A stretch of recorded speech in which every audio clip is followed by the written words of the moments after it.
Hello students, फिर हम आगे बढ़ते हैं next exercise number D. Look at each picture and complete the sentence. यानी कि हमें यहाँ पे साइड पे जो पिक्चर दिखाई दे रहे हैं वो हमें देखना है और उसके अकॉर्डिंग हमें सेंटेंस कंप्लीट करना है। तो देखिए मैंने यहाँ पे आंसर फिलअप कर दिए है, तो चलो आओ देखते हैं ये आंसर कैसे आए। तो फर्स्ट पे लिखा है the books pencils and erasers are keep on the desk. यानी कि देखिए हमें साइड पे डेस्क दिखाई दे रहा है, उसमें एक से ज़्यादा बुक है तो क्या हुआ बुक्स, एक से ज़्यादा पेंसिल है तो क्या हुआ पेंसिल्स, और इरेजर एक से ज़्यादा है तो क्या हुआ इरेजर्स। तो ऐसे ही सेंटेंस क्या हुआ the books pencils and erasers are keep on the desk. फिर लिखा है the socks T shirts and trouser are drying on the cloth line. तो देखिए हमें यहाँ पे एक से ज़्यादा सॉक्स है तो क्या हुआ सॉक्स, एक से ज़्यादा टी शर्ट है तो क्या हुआ टी शर्ट्स, और एक से ज़्यादा ट्राउज़र है तो क्या हुआ trousers are drying on the cloth line. यानी कि जो socks T shirts and trouser है वो क्लॉथ लाइन पे सूख रहे हैं। फिर थर्ड पे क्या लिखा है the bees butterflies and grasshopper are buzzing over the flowers. यानी कि देखिए साइड पे पिक्चर में दिखाई दे रहा है कि एक से ज़्यादा बी है तो क्या हुआ बीज, बटरफ्लाई भी एक से ज़्यादा है तो क्या हुआ बटरफ्लाइज, और एक से ज़्यादा ग्रेसहोपर है तो देखिए फ्लावर पे कैसे बीज बटरफ्लाई एंड ग्रेसहोपर है वो बज करके बैठे हैं। फिर फोर्थ पे क्या लिखा है the knives forks and spoons are in the tray. यानी कि देखिए हमें यहाँ पे ट्रे में दिखाई दे रहा है कि एक से ज़्यादा नाइफ है तो क्या हुआ नाइव्स, एक से ज़्यादा फॉर्क है तो क्या हुआ फॉक्स, फिर एक से ज़्यादा स्पून है तो क्या हुआ spoons are in the tray. यानी कि knives forks and spoon tray में रखे हुए हैं। फिर फिफ्थ पे क्या लिखा है the plates glasses and watches are keep on the shelf. यानी कि देखिए सेल्फ के कैसे एक से ज़्यादा प्लेट है तो क्या हुआ प्लेट्स, एक से ज़्यादा ग्लास है तो क्या हुआ ग्लासेस, और एक से ज़्यादा वॉच है तो क्या हुआ watches are keep on the shelf. यानी कि देखिए सेल्फ पे प्लेट्स ग्लासेस एंड वॉचेस रखी हुई है। फिर आगे बढ़ते हैं next exercise number E choose the right words and re right this sentence. यानी कि हमें यहाँ पे कैसे ऑप्शन में वर्ड्स दिए हैं उसमें से जो सही वर्ड हो वो हमें ढूंढना है और कैसे रीराइट सेंटेंस लिखना है। तो देखिए फर्स्ट पे है द वुमन, दो ऑप्शन में दिए है वुमन और वुमन्स क्लीन द फ्लोर। यानी कि जो वुमन है वो फ्लोर क्लीन कर रही है तो उसका सही सेंटेंस क्या बनेगा the woman clean the floor. तो कौन सा वुमन आएगा तो देखिए ये वाला वुमन है वो आंसर में आएगा।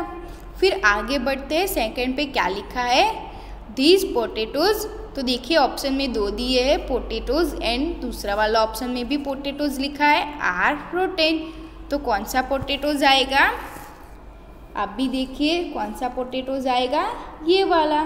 तो देखिए कैसे रीराइट सेंटेंस लिखा है दीज पोटैटोज आर रोटेन। फिर थर्ड पे क्या लिखा है have you met her sister in law. दो ऑप्शन में लिखा है सिस्टर इन लॉ तो कौन सा आएगा सिस्टर इन लॉ, चलो आओ देखते हैं ये वाला आएगा आंसर। तो देखिए मैंने यहाँ पे कैसे लिखा है have you meet her sister in law. यानी कि क्या आप अपनी सिस्टर इन लॉ को मिलना चाहते हैं। फिर आगे बढ़ते फोर पे क्या लिखा है my aunt has visited many countries. तो इन दो कंट्रीज में से कौन सा कंट्रीज आएगा ये वर्ड आएगा। तो देखा मैंने रीराइट कैसे लिखा है my aunt has visited many countries. फिर फिफ्थ पे क्या लिखा है the red Indian chief head a meeting.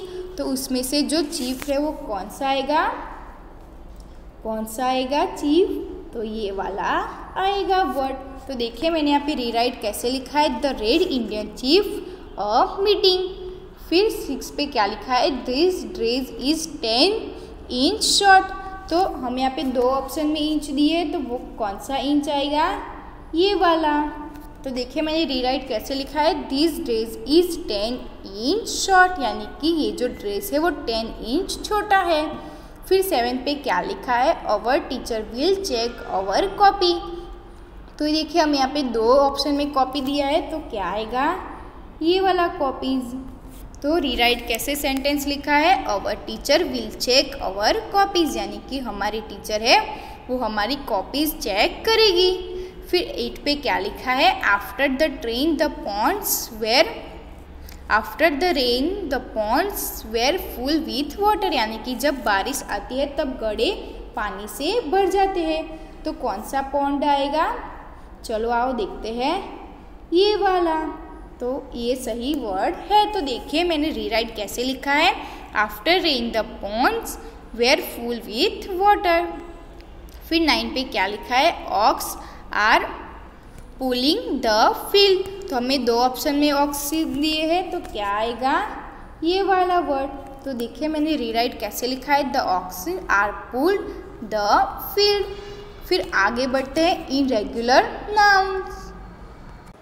Irregular countable noun do not form plural in the usually way, यानी कि जो इनरेगुलर काउंटेबल नाउन होते हैं वो यूजुअली प्लूरल फॉर्म में काउंट नहीं किया जाता है। तो देखिए जैसे कि हमें यहाँ पे सिंगुलर और प्लूरल में कैसे डिफरेंस होता है, तो देखिए हमें मेन वर्ड दिया है वो सिंगुलर में कैसे होता है, MAN, और प्लूरल नाउन में कैसा होता है, MEN। फिर लिखा है गोज, तो सिंगुलर नाउन में गैस कैसा आता है, GOOSE, और प्लूरल नाउन में गैस कैसे आता है, GEESE। फिर आगे बढ़ते क्या लिखा है, माउस, तो सिंगुलर नाउन में माउस कैसे लिखते हैं, MOUSE, और प्लूरल नाउन में माउस कैसा आता है, MICE, यानी कि माइस। फिर सिंगुलर नाउन में क्या लिखा है, चाइल्ड, तो प्लूरल नाउन में क्या आएगा, चिल्ड्रन। फिर सिंगुलर नाउन में क्या लिखा है, ऑक्स, तो प्लूरल नाउन में क्या आएगा, ऑक्सिन। फिर सिंगुलर नाउन में क्या लिखा है, टूथ, तो प्लूरल नाउन में क्या आएगा, टीथ। तो ऐसा ही बच्चों मैंने आपको बताया कि जो इनरेगुलर काउंटेबल नाउन होते हैं वो यूजुअली प्लूरल फॉर्म में नहीं होते हैं। फिर आगे बढ़ते हैं, next exercise number F, change the number of the underline noun in the following sentence and rewrite change the rest of the sentence appropriately, यानी कि हमें यहाँ पे जो सेंटेंस दिए है उसमें कुछ वर्ड के नीचे हमें अंडरलाइन की है, तो उस वर्ड को हमें चेंज करना है और फिर से जो अप्रोप्रिएटली यानी कि जो सही सेंटेंस बनता हो वो हमें फिर से लिखना है। तो देखिए फर्स्ट पे लिखा है that man has a buffalo that is strong, तो उसका रीराइट सेंटेंस कैसे बनेगा, तो देखिए हमें यहाँ पे मैन के नीचे अंडरलाइन की है, तो देखिए मैंने यहाँ पे रीराइट सेंटेंस कैसे लिखा है, दैट मैन हैज़ के बदले क्या आएगा, हैव, बफेलो दैट के बदले क्या आएगा, दोज आर स्ट्रॉन्ग। तो क्या हुआ rewrite sentence, that man have buffalo those are strong.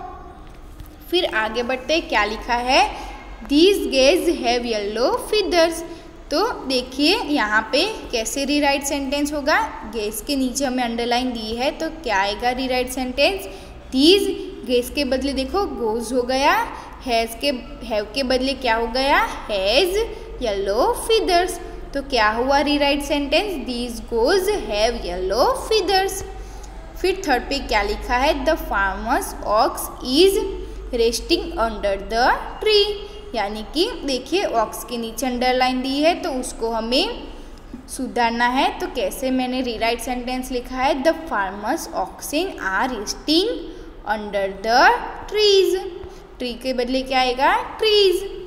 फिर आगे बढ़ते हैं फोर्थ पे क्या लिखा है, the wrestler punch box in his teeth, तो देखिए हमें यहाँ पे टीथ के नीचे अंडरलाइन दी है तो उसको हमें क्या करना है, उसको हमें चेंज करना है, तो देखिए मैंने उसको चेंज करके रीराइट सेंटेंस कैसे लिखा है, the wrestler punch broke his teeth के बदले क्या आएगा, टूथ।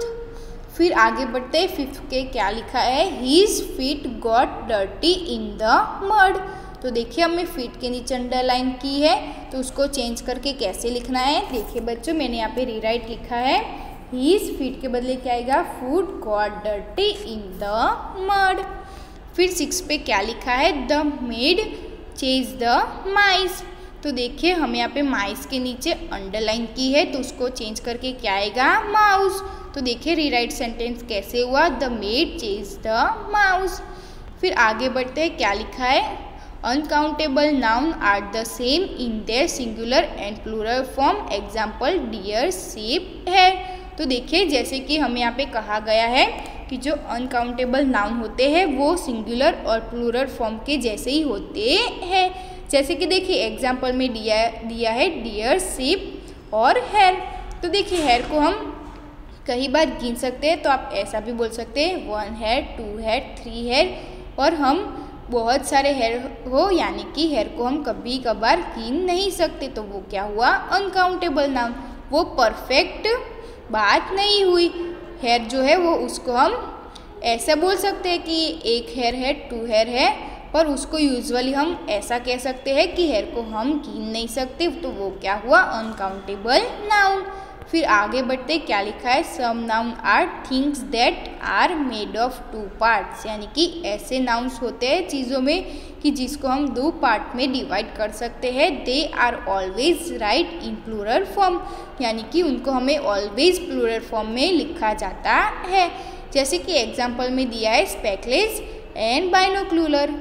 स्पेक्लेस यानी कि चश्मे और बाइनोक्यूलर यानी कि दूरबीन। तो हमें यहाँ पे लिखा है अनकाउंटेबल नाउन। तो next exercise number G, put a tick from uncountable noun, यानी कि हमें यहाँ पे जो वर्ड्स दिए हैं उसमें से जो अनकाउंटेबल नाउन हो यानी कि जिसको हम नहीं गिन सकते, तो उसके बॉक्स पे हमें राइट क्लिक करना है। तो फर्स्ट पे लिखा है कार्स, तो कार्स को तो हम गिन सकते हैं, तो उसमें हम क्लिक नहीं करेंगे। फिर लिखा है बस, तो बस को भी हम गिन सकते हैं। फिर लिखा है फिश, तो फिश को भी हम गिन सकते हैं। फिर लिखा है हनी, तो हनी को हम नहीं गिन सकते, तो उसके बॉक्स में देखिए मैंने राइट मार्क किया है। फिर लिखा है टॉयस, तो टॉयस को तो हम गिन सकते हैं। फिर लिखा है बॉटल, तो बॉटल को भी हम गिन सकते हैं। फिर लिखा है टाइम, तो टाइम को हम नहीं गिन सकते, तो देखिए इसलिए मैंने बॉक्स पे राइट मार्क किया है। फिर लिखा है मनी, तो आप सोचेंगे तो मनी को तो हम तो गिन सकते हैं, तो आपको पता हो तो हम ऐसा बोल सकते हैं क्या, कभी 1 मनी, 2 मनी, 3 मनी, तो ऐसा हम कभी नहीं बोलते। हम सिर्फ ऐसा बोलते हैं 1 रुपीज़ या 1 कॉइन। तो ये कोई परफेक्ट बात नहीं हुई, तो मनी को हम नहीं गिन सकते, तो वो क्या हुआ, अनकाउंटेबल नाउन। तो देखिए मैंने उसके बॉक्स में राइट मार्क किया है। फिर लिखा है सॉल्ट, यानी कि नमक, तो नमक को हम नहीं गिन सकते, तो वो क्या हुआ, राइट, यानी कि अनकाउंटेबल नाउन। तो देखिए मैंने उसके बॉक्स में राइट मार्क किया है। फिर लिखा है शुगर, तो शुगर को भी हम नहीं गिन सकते, तो वो क्या हुआ, अनकाउंटेबल नाउन। तो देखिए मैंने उसके बॉक्स में भी राइट मार्क किया है। तो देखा बच्चों, मैंने आपको बताया इस सारी एक्सरसाइज में कि काउंटेबल नाउन और अनकाउंटेबल नाउन क्या होता है। जिस नाउन को हम गिन सकते हैं उसको काउंटेबल नाउन कहते हैं, और जिस नाउन को हम नहीं गिन सकते उसको अनकाउंटेबल नाउन कहते हैं। मैंने आपको ये भी बताया कि कुछ ऐसे नाउन होते हैं जिसको हम गिन भी सकते हैं और जिसको नहीं भी गिन सकते हैं। जैसे कि एग्जाम्पल में दिया हेयर और मनी, तो वो क्या हुआ, जिसको हम गिन भी सकते हैं और नहीं गिन सकते हैं। तो देखा बच्चों, मैंने आपको यहाँ पे बताया कि कैसे काउंटेबल नाउन और अनकाउंटेबल नाउन क्या होता है। तो हमें यहाँ पे ये जो चैप्टर में सारी एक्सरसाइज दी है वो यहाँ पे कंप्लीट होती है।